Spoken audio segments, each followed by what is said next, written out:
Hi అండి, అందరికీ ముందుగా గుడ్ మార్నింగ్. ఈరోజు మా ఇంట్లో సండే స్పెషల్ ఫ్రెంచ్ టోస్ట్ అయితే చేసుకుంటున్నాను. దానికి కావాల్సింది ఇదిగో అండి, బ్రెడ్, మిల్క్, ఇదిగో అండి ఎగ్స్, సాల్ట్, ఇంకేం అవసరం లేదు.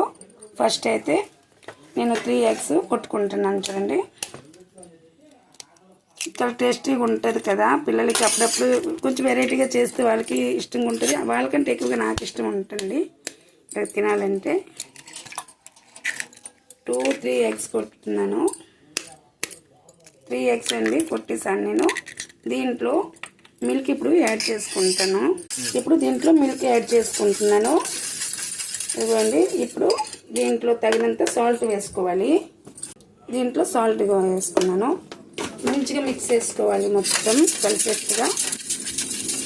మంచిగా మిక్స్ చేసుకున్నాను కదా. ఇప్పుడు దీంట్లో బ్రెడ్ డిప్ చేసుకొని ఫ్రై చేసుకోవడమేనండి, అంతేని చూపిస్తాను చూడండి. ఇదిగో అండి, ట్రయాంగిల్ లాగా మనము కట్ చేసుకోవాలి దీన్ని. ఇదిగో అండి, ఆయిల్ అయితే వేసుకుంటున్నాను తగినంత. ఇదిగో అండి, మంచిగా డిప్ చేసుకున్నాను కదా దీంట్లో. ఇప్పుడు ప్యాన్ మీద వేసుకుంటున్నాను.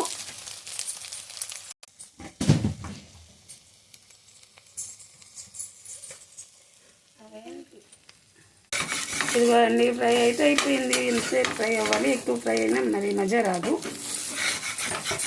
మా బాబుకి ఎత్తులుగా చాలా ఇష్టము. అండి, రెడీ అయిపోయింది మా French toast. Wow, Emmy Emmy అండి. ఇలా చేసుకొని తినండి, మజా వస్తుంది. ఇంతేనండి.